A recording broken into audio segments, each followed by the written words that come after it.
बोला श्री कृष्ण भगवान की जय हो। श्रीमद्भागवत महापुराण की जय हो। श्रीमद्भागवत महापुराण में चौथा अध्याय हिरण्याकशिपु के अत्याचार और प्रहलाद के गुणों का वर्णन। नारद जी ने कहा, युधिष्ठिर, ब्रह्मा जी के वरदान कभी असत्य नहीं होते। वरदान प्राप्त कर हिरण्याकशिपु का सारा शरीर तेजस्वी हो उठा। सर्वशक्तिमान होते ही उसे अहंकार ने जकड़ लिया।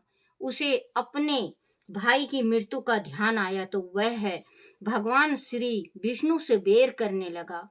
उसने सभी दिशाओं के लोकपालों को जीत कर अपने अधीन कर लिया और उनके बीच में उसने अपने को ही भगवान घोषित करा दिया और अपनी पूजा करने लगा। उसने स्वर्ग पर अधिकार कर दिया और इंद्र आसन पर विराजमान होकर लोकों का शासन करने लगा।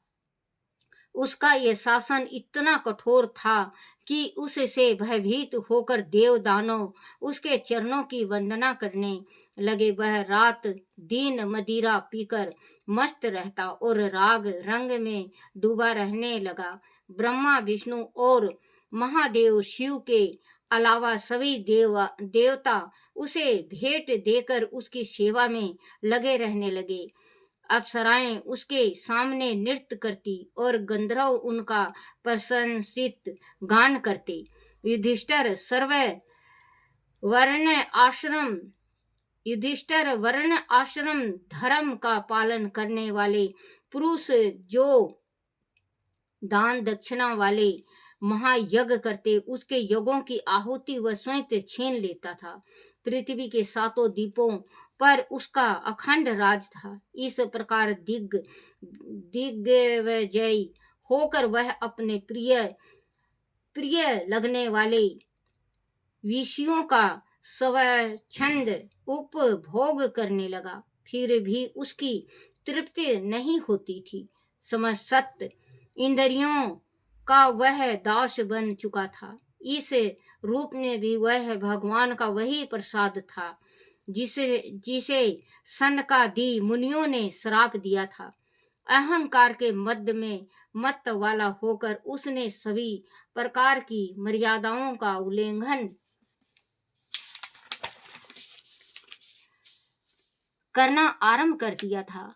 इसी तरह बहुत समय बीत गया। उसके कठोर शासन से लोक और परलोक और लोकपाल घबरा गए। जब उन्हें कहीं भी शरण न मिली तो उन्होंने भगवान श्री हरि की शरण ली। उन्होंने निर्मल मन से भगवान की आराधना की। भगवान श्री हरि की शरण ली। उन्होंने निर्मल मन से भगवान की आराधना की। एक दिन उन्हें आकाशवाणी सुनाई दी, हे श्रेष्ठ देवताओं, भयभीत मत हो, तुम्हारा निश्चित रूप से कल्याण होगा। यह नीच दैत्य समय आने पर अवश्य नष्ट होगा। मैं इसे मिटा दूंगा। थोड़ी प्रतीक्षा करो। कोई भी प्राणी जब देवता वेद गाय ब्राह्मण साधु धर्म और मुझ से बैर करता है, तब शीघ्र ही मैं उसका विनाश कर डालता हूँ। जिस समय अपने शांत हृदय पुत्र प्रहलाद से यह वैर करेगा, तभी इसका सर्वनाश हो जाएगा। यह आपने वर के अनुकूल ही मारा जाएगा। युधिष्ठिर इस प्रकार सबके हृदय में ज्ञान का संचार करके भगवान की वाणी शांत हो गई। हिरण्याकशिपु के 4 पुत्र थे। उनमें प्रहलाद सबसे छोटे थे। वह शांत स्वभाव के थे और भगवान विष्णु के परम भक्त थे। सभी प्राणियों के साथ वह समानता से का व्यवहार करते थे। वह किसी विपत्ति में घबराते नहीं थे। उन्हें किसी वस्तु की लालसा भी नहीं थी।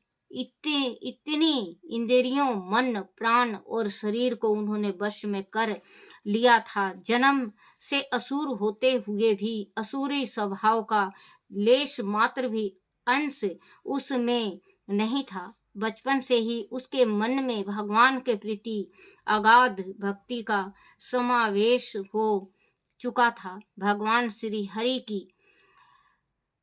श्री कृष्ण की रूप माधुरी उसके हृदय में बसी थी।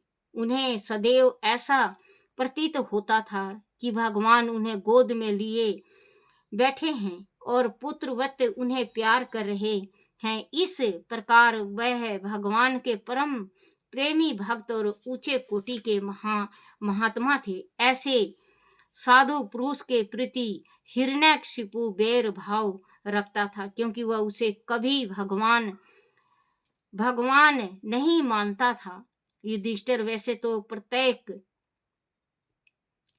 प्रत्येक पिता स्वभाव से ही अपने पुत्र के प्रति प्रेम भाव रखता है, परंतु हिरण्यकशिपु प्रहलाद को जरा भी प्यार नहीं करता था।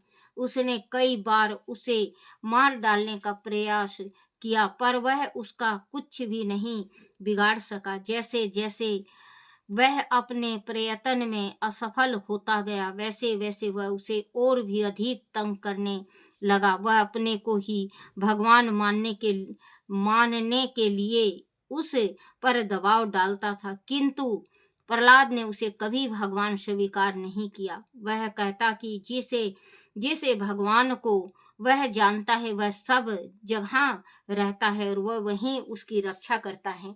बच्चों, जैसे कि भगवान माँ बाप तो होते ही हैं भगवान, लेकिन भगवान तो भगवान होते हैं ना बच्चों। भगवान ने माँ बाप जरूर बना रखा है, हमारे वास्ते माँ बाप भी भगवान हैं। लेकिन प्रहलाद के जो पिता हिरण्यकशिपु थे, वो सारे संसार में तीनों लोकों में ही अपना यही कह चुके थे कि मैं भगवान हूँ, मेरी पूजा करो। किसी की भी वो पूजा नहीं करने देता, ना भगवान की, ना माता की, ना गणेश की, ना शिव की, किसी की भी पूजा नहीं करने देता था। लुक छिप के साधु पूजा पाठ किया करते और हवन करते, तो वो सारा हवन उनको भगवानों को नहीं मिलता, वो खुद ही अपना ही ग्रहण कर लेते थे। तो इनका भगवान ने, जब देवता लोग बहुत घबरा गए और परेशान हो गए, तो भगवान ने उनको आकाशवाणी द्वारा कहा कि तुम लोग घबराओ मत और तुम लोग डरो भी मत। इसका अंत होगा, अंत बहुत जल्दी होगा। अंत होगा जो इस टाइम अपने पुत्र से ये घृणा करने लगेगा।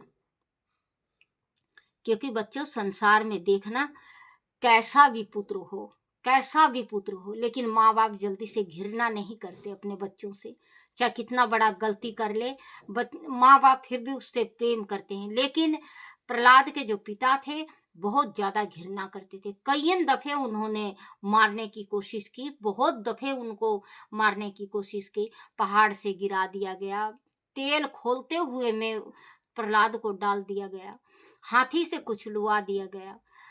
बच्चों, इतना मतलब उनके साथ हुआ कि अग्नि में अपनी बहन, उसकी बहन थी, जो अग्नि का वो था कि अग्नि से कभी नहीं जलेगी। कोई उसके पास ऐसा दुशाला था जो ओढ़ के उसको प्रहलाद को लेके बैठ गई, अग्नि में जलाया गया। लेकिन कहते हैं ना, जाको राखे साइयां मार सके ना कोई। प्रहलाद हर एक वक्त बचता गया, और जितने दफे प्रहलाद बचता गया, इसके पिता के मन में उतनी ज्यादा घृणा होती गई, उतना ही ज्यादा वो प्रहलाद से नफरत करता गया, उतना ही जैसे दुश्मनाई हो गई उसको कि भगवान मैं हूँ, मुझे तू जप और मुझे प्रार्थना कर। अगर प्रहलाद से ये कहा होता कि विष्णु को भी तू भगवान मान और मैं भी तेरे वास्ते भगवान हूँ, तो एक असर में प्रहलाद जरूर मान जाता कि हाँ भाई, मेरे पिता हैं, पिता परमेश्वर हैं। लेकिन उन्होंने जो कुछ भी पूजा पाठ था, वो सब कुछ संसार का छुड़वा दिया था। खुद ही अपना पूजा पाठ करवाया करता। घर घर में तस्वीर हिरण्यकशिपु की लगी हुई थी। भगवान का हर एक जगह मूर्तियां हटाई गई, उनकी हिरण्यकशिपु की मूर्ति लगाई गई। तो प्रहलाद को अपने पिता से भी घृणा थी। जैसे प्रहलाद अपने पिता से घृणा इस वजह से करते थे कि मेरे पिता भगवान बने बैठे हैं। भगवान तो भगवान है जिसने जन्म दिया है। कहते हैं ना कि परमात्मा एक पल में क्या से क्या कर दे, भगवान चाहे तो क्या से क्या नहीं कर दे। लेकिन कहते हैं मैं, जिसके पास ज्यादा धन माया आ जाता है उसको मैं हो जाता है। इन्होंने ब्रह्मा जी से जो वर लिया कि मैं न रात में मरूं, ना मैं दिन में मरूं, ना मैं सुबह मरूं, ना मैं इंसान से मरूं, ना मुझे कोई जीव मार सके, ना पशु पशु पक्षी मार सके, कोई भी मुझे नहीं मार सके। तो बच्चों कहते हैं कि चाहे कितना भी आशीर्वाद मांग लो भगवान से, कोई ना कोई ऐसा छूटी जाता है जो कि उसका अंत होता है। इन्होंने अपना अंत नहीं समझा कि दिन छिपे, ना तो वो रात था ना दिन था, ना सुबह था ना शाम था, और ना बाहर था। उसने कहा था ना मैं ऊपर मरूं, ना मैं नीचे मरूं, ना आकाश में ना धरती में ना पाताल में, और ना मैं घर में ना बाहर। तो ना धरती थी ना बाहर आकाश था, ना घर के अंदर था ना बाहर, दहलीज के बीच में भगवान ने अपने सातल में रख के उसका हृदय फाड़ दिया था। तो बच्चों प्रहलाद के जो पिता बहुत नफरत किया करते, तो प्रहलाद गर्भ में थे अपनी माता के, केतकी केतकी नाम थे शायद, बताऊंगी मैं, उस परसों में नाम नहीं ध्यान रहा मेरा। तो उसकी कैद कदालू की ऐसा ही नाम था बच्चों, माफ करना, मुझे माफ करना मेरे कान्हा, मुझे याद नहीं आता। तो इंद्र चोरी करके ले गए थे, हरण करके ले गए थे। उस टाइम नारद जी ने छुटाया, नारद जी अपने आश्रम में ले गए। नारद जी हमेशा नारायण नारायण का जाप किया करते। तो वो गर्भ में जो प्रहलाद थे, तो भक्ति में गर्भ से ही भक्ति चालू था। तो बच्चों प्रहलाद का जो भक्ति था, भगवान का सच्चा प्रेमी थे। इनको किसी की भी परवाह नहीं थी, सिर्फ भगवान के भक्ति में था। चाहे आप मार दो पिताजी, आप मुझे मार दो, हमेशा कहते मुझे मार दो, लेकिन जाको राखे साइया मार सके ना कोई। तो वही हाल प्रहलाद का हुआ, किसी के साथ भी प्रहलाद की अंत नहीं हुई। प्रहलाद को बहुत लंबी जिंदगी मिली और उनके पिता का अंत हुआ। पाप का घड़ा एक दिन जरूर भर जाता है। पाप का घड़ा तो एक दिन भरना ही भरना होता है। जब ये कहते हैं कि पाप कम और दान ज्यादा किया करो, धर्म ज्यादा करोगे तो धर्म का घड़ा जल्दी भरेगा, अगर पाप ज्यादा करोगे तो पाप का घड़ा ज्यादा भरेगा। आज ये बच्चों एकादशी है, 10 तारीख है, आज एकादशी है, और एकादशी का कथा सुना करो और पढ़ा करो और व्रत रखा करो। जिसके यहाँ संतान नहीं है वो अगर एकादशी का कथा पढ़ता है और सुनता है तो एकादशी का कृपा उस पर बरसती है और उसके घर में संतान होता है। तो एकादशी का कथा जरूर सुनो और पढ़ो और विष्णु भगवान का सेवा करो। विष्णु भगवान का सेवा करोगे तो आप दलिद्र नहीं रहोगे। विष्णु का सेवा करना चालू कर दो, आप दलिद्र नहीं रहोगे। विष्णु भगवान का सेवा करने से माँ लक्ष्मी खुद ही आती है उनके चरण दबाने को। और स्त्रियों से एक बात और कहूंगी मैं कि जैसे माँ लक्ष्मी अपने पति का चरण 24 घंटा दबाती हैं, आप अपने पति का रात को जरूर चाहे 15 मिनट के वास्ते चरण जरूर दबाया करो, क्योंकि स्त्री के जो हाथों में होता है वो शुक्र होता है, पति के जो चरण होते हैं वो शनि का। तो जिस टाइम शुक्र का हाथ पड़ता है शनि मतलब पति के पैर पे, सॉरी बच्चों माफ करना, गलती से कुछ कुछ निकल जाता है मेरे मुंह से, जो पति के चरण दबाती हैं तो जो ग्रह हैं पति का वो शांत हो जाते हैं और शुक्र का प्रबल भारी होता है और माँ लक्ष्मी की उन पे कृपा होती है। चाहे आप 15 मिनट चाहे 20 मिनट, चाहे आप अपने पति का चरण रोज रात को नित्य नेम जरूर दबाना चाहिए। पति का चरण दबाने से 3 काम होता है, स्त्री के साथ 3 कार्य होता है। एक, वो पति के मन में चढ़ती है, जैसे पति के बहुत प्यारी होती हैं जो पति का पैर दबाती हैं। दूसरा, उसके पति पे कोई ग्रह कोई दोष नहीं रहता, अपने हाथों से उसको हटा देती हैं। तीसरा, उसको मोक्ष मिलता है। भगवान के दरबार में जिस टाइम भी कभी भी उसकी मृत्यु होगी तो वो सीधे ही मोक्ष होगा उसका। तो अपने पति का चरण जरूर दबाया करो। और अगर मेरे मुंह से कुछ गलत निकल जाए तो बच्चों मुझे माफ भी कर देना, क्योंकि बिना हड्डी का जवान है, फिसल जाती हैं, जली हुई हूँ। आपको पहले भी बता चुकी हूँ मैं कि मैं 95% जली हुई हूँ। मेरे मुंह से कुछ ना कुछ निकल जाता है या जीभ ही नहीं पलटता, कुछ जो बोलती हूँ पढ़ती हूँ तो जीभ भी नहीं पलटता। तो बच्चों कहते हैं कि भक्ति में वो शक्ति होती है कि ध्रुव भक्त को भी भगवान ने गोदी में बिठाया, प्रहलाद को भी भगवान ने गोदी में बिठाया। ऐसे ऐसे ऋषि और संत हैं जो कि भगवान के पास सेम जाके बात करते हैं। तो आप भगवान की भक्ति जरूर किया करो और एक एकादशी का व्रत जरूर किया करो। एकादशी का व्रत करने से हमारे घर में सुख शांति भी आता है और हमें मोक्ष भी मिलता है और हमारे पितरों को भी मोक्ष मिलता है जो एकादशी का व्रत करता है। और आप एकादशी का व्रत करते हो, जैसे कोई गाय है, कोई बेल है, कोई जानवर है, उनका प्राण नहीं निकलता तो गंगा जल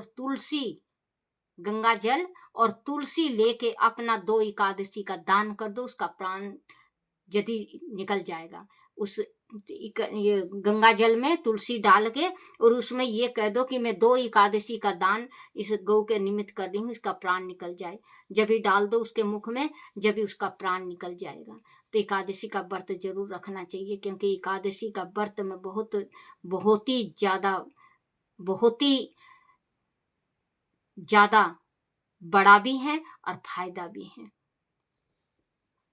नटवर नागर नंदा भजो रे मन गोविंदा।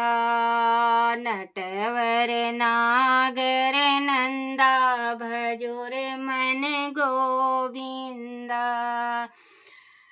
सब व्रतों में एकादशी बड़ी है, सब व्रतों में एकादशी बड़ी है। सब नदियों में गंगा भजो रे मन गोविंदा। नटवर नागरी नंदा भजो रे मन गोविंदा। भजो रे मने गोविंदा, भजो रे मने गोविंदा। सब गोपियन में राधा जी बड़ी हैं, सब गोपियन में राधा जी बड़ी हैं। सब नदियों में गंगा भजो रे मन गोविंदा। सब नदियों में गंगा भजो रे मन गोविंदा। भजो रे मन गोविंदा, भजो रे मन गोविंदा। भजो रे मन गोविंदा, भजो रे मन गोविंदा। नटवरी नागरी नंदा, नटवरी नागरी नंदा। भजो रे मन गोविंदा, भजो रे मन गोविंदा। बोलो श्री कृष्ण भगवान की जय हो। साधु पुत्र के प्रति हिरण्याकशिपु वैर भाव रखता था, क्योंकि वह उसे कभी भगवान नहीं मानता था।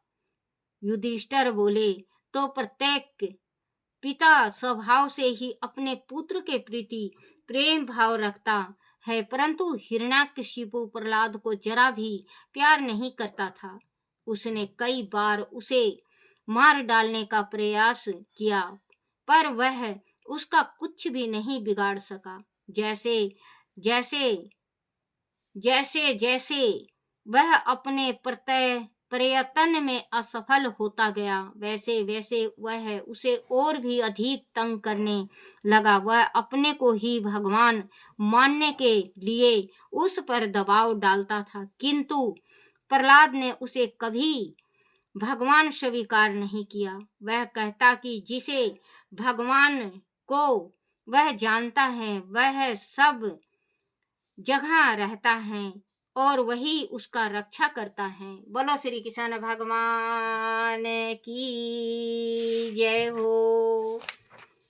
श्री कृष्ण गोविंद हरे मुरारी, हे नाथ नारायण वासुदेवाय, हे नाथ नारायण वासुदेवाय, हे नाथ नारायण वासुदेवाय। श्री कृष्ण गोविंद हरे मुरारी, हे नाथ नारायण वासुदेवाय। बोलो श्री कृष्ण भगवान की जय हो। आरती श्री भागवत भगवान की है आरती, पापियों के पाप को है तारती। आरती श्री भागवत भगवान की है आरती, पापियों के पाप को है तारती। बोलो श्री कृष्ण भगवान की जय हो। अपने अपने माता पिता की जय हो। अपने अपने गुरुदेव महाराज की जय हो। हे मेरे कान्हा, हे मेरे गिरधारी, हे मेरे लड्डू गोपाल, मेरे से गलती हो जाए, टूटी हो जाए, कोई भूल हो जाए, मुझे माफ़ करना, माफ़ करना, क्षमा करना, क्षमा करना, क्षमा करना। बोलो श्री कृष्ण भगवान की जय हो। श्री भागवत श्रीमद् भागवत महापुराण की जय हो।